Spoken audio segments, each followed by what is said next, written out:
we will start with a speech of Colonnello Cruciano Cruciani. He will give us a talk titled "The Functions of the Italian AFCOS in Enhancing Digitalisation in the Fight Against Fraud."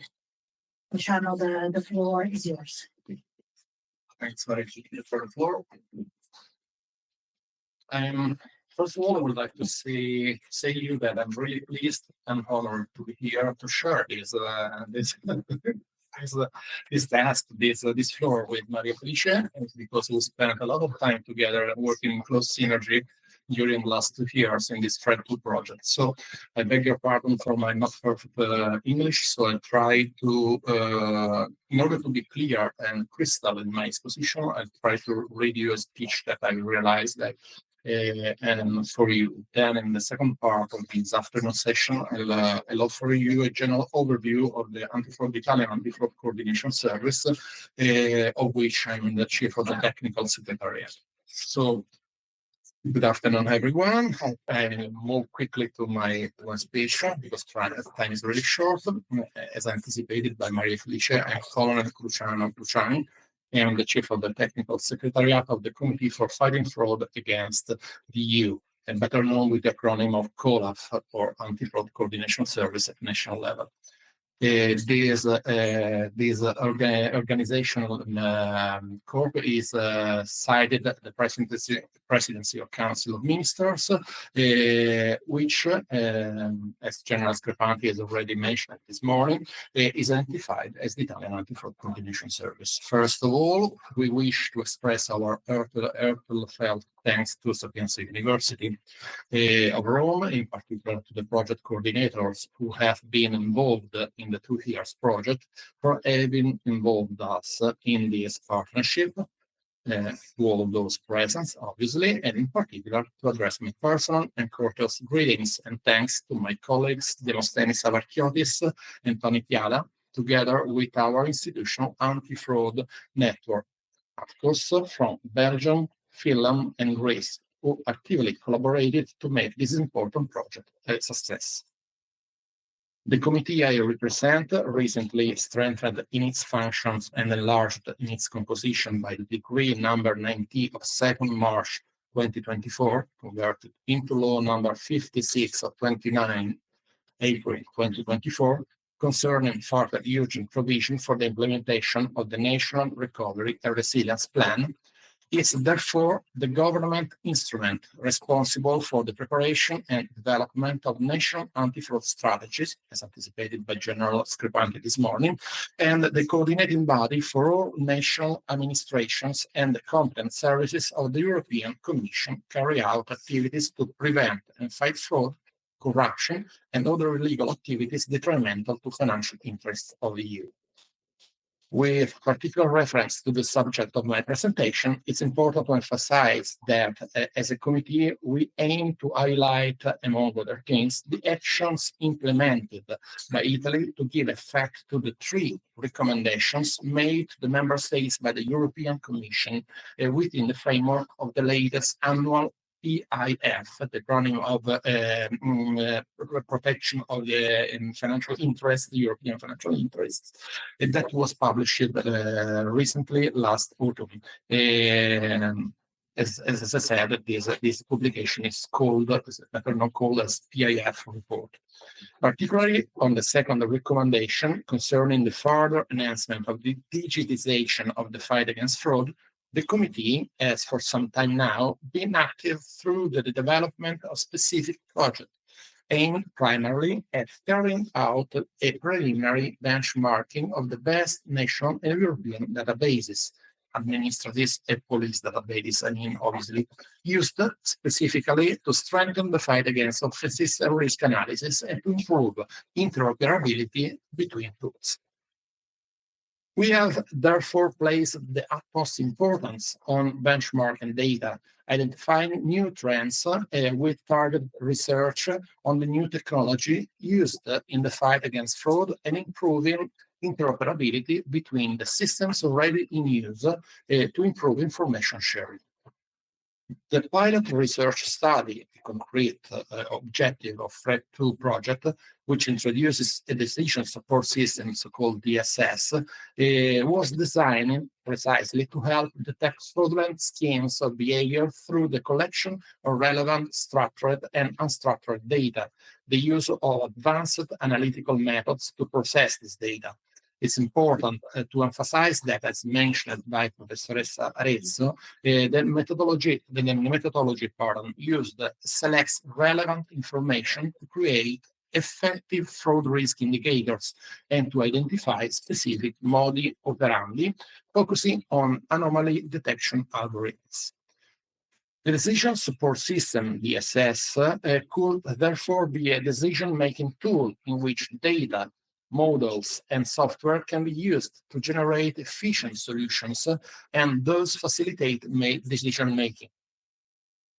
A key step in this process is to transform the information collected into fraud risk indicators.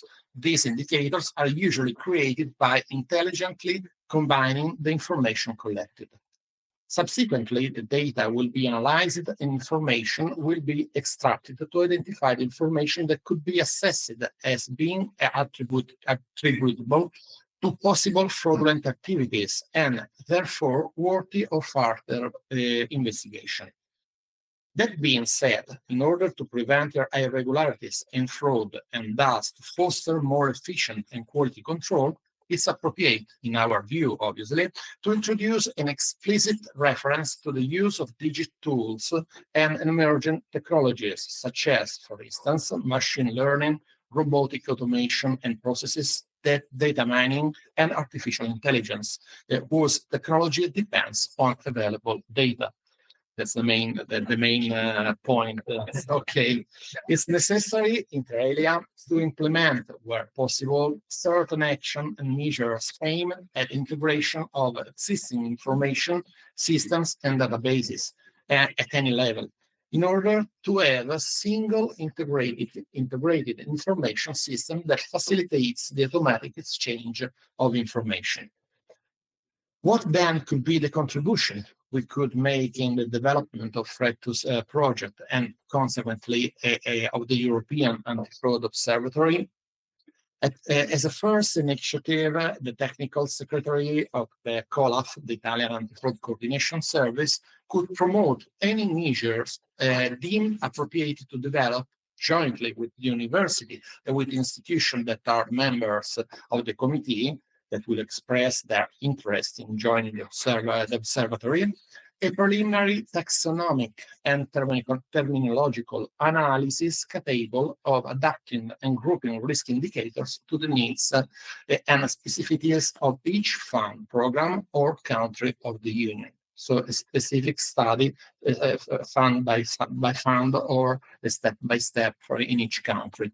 Indeed, it should be considered, obviously, that each member state makes more frequent use of specific funds than others. This could therefore lead to various fraudulent schemes. We therefore consider it essential to have a data mining tool that can identify red flags or keywords by processing national data. In the fight against fraud against the EU, the use of so-called keywords is essential, as they are closely linked to the concrete fraud patterns. Keywords could be used as the primary input for the search of data via IT tools available in each member state, and their characteristics could vary from the one European country to another, or from one fund to another, as anticipated.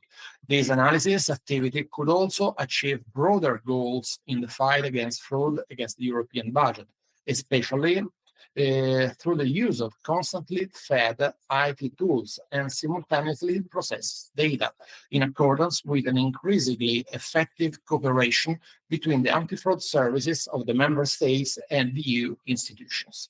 It should be noted, however, that at present, not all countries of the Union, the EU, have adopted adequate IT tools to collect data and improve information exchange strategies. In this, significantly slows down the effective coordination of investigation and fraud risk assessment activities at both national and the EU level. The widespread use of the Arachne platform, an IT tool of the European Commission, could be crucial in this context, but at present, its use is not yet mandatory.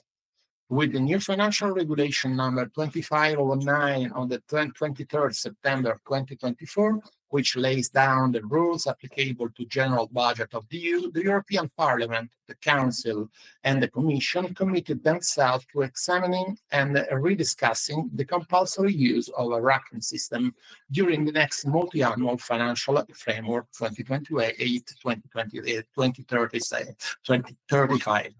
Secondly, the technical secretariat of the committee will actively promote, with institutions belonging to COLAF that have and administer databases used in the management of EU funds, to explore the willingness of some of them to be part of the European Anti-Fraud Observatory and to be able to share, where possible, knowledge, information, and anonymized data useful for the testing of the tools developed with the pilot project. And drawing to a conclusion, it's now necessary that the prevention and detection of fraud and the monitoring of the mechanism for the restitution of misappropriating funds should increasingly rely on increased digitization and the use of cutting-edge technologies, including those based, as in the case of artificial intelligence or machine learning, to improve the accessibility, interoperability, use and management of data relating to potential fraud. That's all from my side, more or less. I thank everyone present and those connecting remotely for their kind attention, and I wish you a good continuation of the work.